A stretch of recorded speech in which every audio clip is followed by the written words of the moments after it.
Alright, going live. I was supposed to be here this rising, but I had some stuff to do.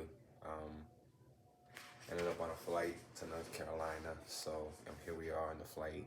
I mean, not on the flight, but at my destination in North Carolina. I'm actually in the Ravens room, so for those watching the replay, I can just move this around. The Ravens room here in Kelly's house.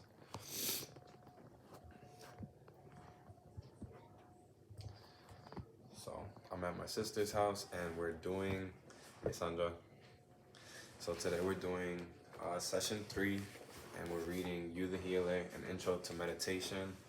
Let's write that here, an intro session 3, an intro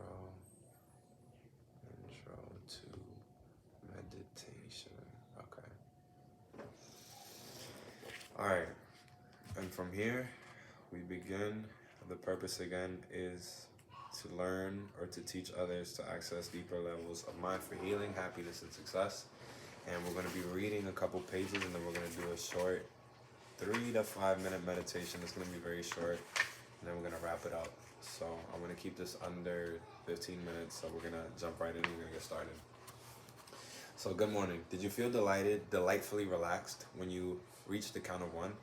As you practice each morning, again, it's supposed to be the mornings, but I had some stuff to do today. I was on a plane on the way to North Carolina, so I'm just doing it today, but I'm committing to the whole 40 days, and this is day 3. So we continue. The whole process will become more familiar to you. It will become more comfortable with it. Comfort is the key to becoming relaxed. As you practice your morning relaxation exercise, it will gradually become more automatic. After 10 mornings from counting down, from 50 to 1, you'll do as much from counting from 100 to 1. After 30 mornings, you will be a professional relaxer. We're going 30 days of meditation, relaxation every morning, in control of the alpha level of mind where picturing creates. I could tell you all the ways you will be able to use the Silva Method by creating normal physical conditions through imagining, to erase spots on your lungs and eradicate a cough, to pass a kidney stone by imagining yourself crushing it with your fingers and then excreting it in the morning, to eliminate the swelling of arthritis by picturing yourself dusting powder from the knuckles. But my words probably will not sink in at this point. It is first-hand experiences that really sink in, so let me introduce you to Tag Powell from Florida. Here, in his own words, is the story of his healing. Since the time he tells about here, he has become one of the most successful lecturers in the Silva Method. Excuse me. Tag Powell's story. I got osteomyelitis when I was 14. It's not a bone cancer, but it is very much like it. In many cases, the deterioration of the bone was in the knee area.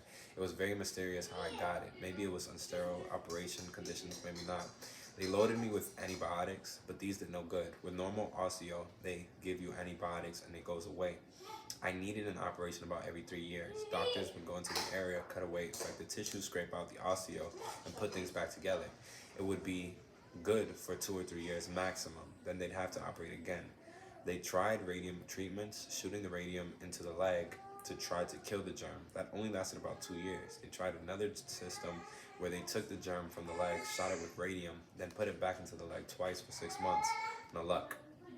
I tried every known osteotherapy. When I took the Silva course about 6 months after graduating from the Silva Method, my knee began to swell up.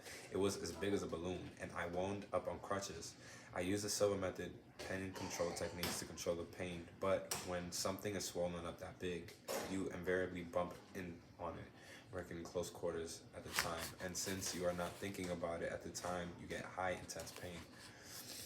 I went to the local doctor and he went and sent me to the University of Florida Medical Center in Gainesville, where they would cut up my entire knee joint, boil it out for 24 hours, and freeze it dry for 30 days, and then put it back in. He said maybe it'll take that week kind of reassurance. As you can imagine, I didn't really want to go ahead with it. The system he recommended is actually used in extreme cases, usually only when the person is about to lose a leg. I asked for antibiotics for temporary relief and told him, I'll think about it. I went home, I couldn't get around I was lying in bed. The knee was swollen to about the size of a volleyball. I could not get my pants over leg over it. One night, lying there, I began to wonder, do I really believe in the Silva Method? If so, then I could use it. This was early 1978, about 6 months after I graduated from the basic lecture series. So I went to level. I remember that I had been told that the white blood cells could destroy the osteo. I remember the visualization from class, and I drew the white blood cells from various parts of my body, starting with my toes. I mentally called the white blood cells to come to my knees. I was recruiting an army, picturing them becoming the battlefield. When I got a whole army assembled into the right hip, I pretended to put them on to white horses and white shields and big white broad swords. Then I got them and assembled all of them ready to go. I mentally yelled, "Charge." I pretended that waves of these creatures were riding in the main area, fighting with broadswords and killing all the bad cells. Bad cells I visualized as skinny, dark, and with broad swords, skinny shields, not too effective. I was sending in waves and waves and was really getting into the visualization. Then I got the impression that we weren't winning, but we were just holding our own, I thought. What does a doctor do? He scrapes it out. So I brought in a laser beam just like the one in Star Wars. I programmed the laser beam to hurt only the germs, not any white blood cells. I brought the laser beam down and aimed it at the infected areas. I was so into it at the time that I expected it to hurt when I aimed the laser beam at it, but it didn't. It felt a little warm, but it was all. That was all. I rotated the beam around, reaming out the knee just the way the doctor would do when he was scraping it. Then I backed off the beam. I was so exhausted with the pain and effort, I just went to sleep. The next morning I awakened and there was a ball of pus about the size of a golf ball right in that area about noon that day. That little pus sac broke and drainage come out. The knee continued to get better. I hadn't had another problem since. During the summer, after the psychic mental Silva operation, or whatever you want to call it, I went out with a group for the very first time in life, and I played volleyball. Previously, if I'd volleyball, I'd have ended up in the hospital. I spent the whole day playing volleyball. When I went home that night, my leg hurt, my knee hurt, but it was a joyous feeling because it was the muscle that hurt. I hadn't used those muscles since I was 14. It continued to get better, and better. I can now sit in the yoga position. I brought a pretty little red sunbird because I can get in and out of it. The real proof of the effectiveness of the cure was when I went to Egypt last year and climbed up and down the Great Pyramid. I could never have done that before. When we finished, I was totally physically exhausted, but the next day I was all right. The programming took about 30 to 45 minutes. My desire, belief, and expectations were strong at the time. It was almost a life and death situation, with the doctor wanting to freeze my knee for 30 days and all. I couldn't put it off. I think the reason I did all the healing in one shot is that realizing I had to do it then.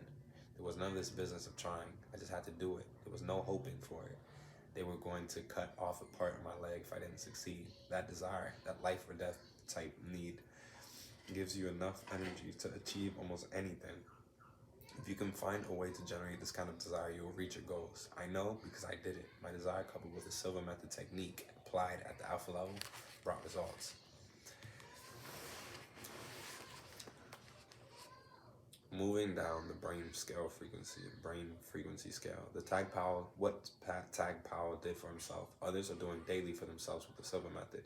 Your ability to handle health problems for yourself and for others will gradually increase as your morning relaxation sessions become more and more effective. The brain is an organ of healing. It runs the body. Too often it is used unconsciously as an organ of ailing. Between all the daily hassles and the major life crisis, there is a world of disease-causing mental stresses out there. The fact that we cannot identify which stressful event causes which unwanted symptom does not mean we cannot eliminate that symptom. Tag Powell did not identify the cause way back in his youth that was responsible for the advent of his knee problem. Still, he was able to use his mind to heal it. As you continue to practice, you gradually acquire an automatic reflex. When stress comes, you insulate yourself from within. Your attitude becomes more resilient, and stress affects you less and less. By using mental imagery, you may stop causing the original symptom of the illness you are intending to relieve, but it is likely that other unwanted conditions will disappear as well. Almost done. We have a page and a half, and then we're going to begin our short 3 to 5 minute meditation, and that's going to wrap it up for today. And again, again, we're keeping it under 15 minutes. Picturing with the mind's eye, perhaps our greatest gift. A pictures himself. A pictures himself as weak and vulnerable to illness. He fears every germ and virus that is making the rounds. He imagines he is coming down with this sickness or that one. He dreads approaching old age. B pictures himself healthy and strong. Instead of holding pictures of illness in his mind, he pictures himself perpetually young, attractive, and active. B will tend to live out his mental pictures and is the more likely of the two to enjoy a high level of good health. A, the hypochondriac, will also tend to live out his mental pictures and will be affecting his body in ways that can produce very real discomfort and disease. The mind's imagining faculty is a creative function. Nothing made by a human being could exist unless it started with a mental picture. That beautiful rose garden had to be imagined by the gardener. That painting had to be imagined by the artist. The chair you're sitting in had to first be pictured mentally by its creator before it could be sketched and then manufactured. Ask yourself, who mentally pictured the clothing you have on before it was sketched and the patterns made, or the building you are in before it was drawn in perspective, the plans and elevations drafted, the specifications written, the bids solicited from builders? Someone did the picturing, or these items would not be here. The imagining ability is human's creative power. It comes from within. Nikola Tesla, an American electrical inventor, early in this century, who was far ahead of his time, was able to picture what he invented in less than 2 months. He was able to create from his imagination virtually all the types of motors and systems modifications associated with his name. The pieces of apparatus I conceived, he wrote, were to me absolutely real and tangible in every detail, even to the minutest marks of signs and signs of wear. Tag Powell's mental picture of an army of white blood cells was just as real and tangible as Tesla's image. When he used the imaginary laser beam, he even expected it to hurt. Imagining as if what you picture were real is part of the successful formula. When you reach the count of 1, you see yourself as vibrant and healthy in your morning practice session. You're actually creating that what you imagine. Be aware that your mental picture of yourself is the real you. The less than healthy situation you may now be experiencing is not normality, but abnormality. Excuse me. The antidote is to desire the real you, to believe that you are restoring the real you, and to expect to succeed in changing yourself back to the real you. It is necessary to make diagrams and sketches before you visualize. Is it necessary? Not at all. Indeed, the opposite is true. You would need to visualize before you can make diagrams and sketches. Tesla said that he observed to his delight that he could visualize with the greatest faculty. He needed no models, drawings, or experiments, and could picture the inventions all real in his mind. Each of us has an untapped reservoir of creativity. Slowing the brain waves is a mean of tapping into it. As you slow your brain waves, you activate your right brain hemisphere. The right hemisphere of the brain appears to be our connection to the creative realm, because with it we visualize what we want, thereby creating it. Okay, so that's session 3, and we're gonna go through the meditation. It's gonna be, and I'll walk you through. So we're gonna sit comfortably, close our eyes, count backwards, seeing the number 3 times, 2 3 times, and 1 3 times. And I'm gonna count you deeper from 10 to 1, and then we're going to hold an image when we reach the count of 1 of us or yourself as youthful, radiant, healthy, and attractive. You will repeat, I will always maintain a perfectly healthy body and mind. We're going to repeat it 5 times, and I'm going to count you out from 1 to 5. On the count of 5, you'll feel wide open. You'll feel wide awake, eyes open, wide awake, feeling fine and perfect health, feeling better and better than before. And this concludes our meditation. So, without further ado, get comfortable. Sit down with your spine erect. Take a couple deep breaths and relax. I'll take 1 deep breath, and on the exhale, we're going to see the number 3 times. 3, 3, 3, and then we're going to inhale, and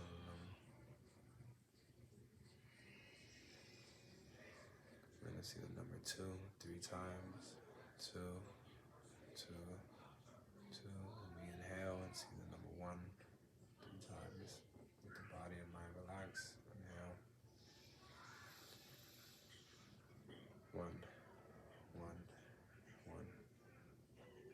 to deepen, I'm going to count you from 10 to 1. On the count of 1, you'll be at a deeper, healthier level of mind, deeper than before.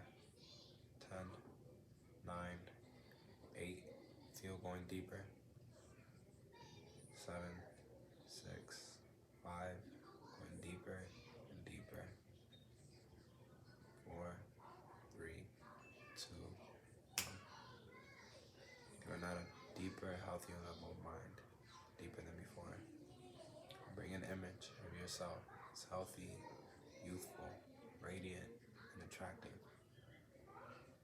And with this image of yourself as healthy, youthful, radiant, and attractive, I want you to repeat the affirmation: I will always maintain a perfectly healthy body and mind. 5 times.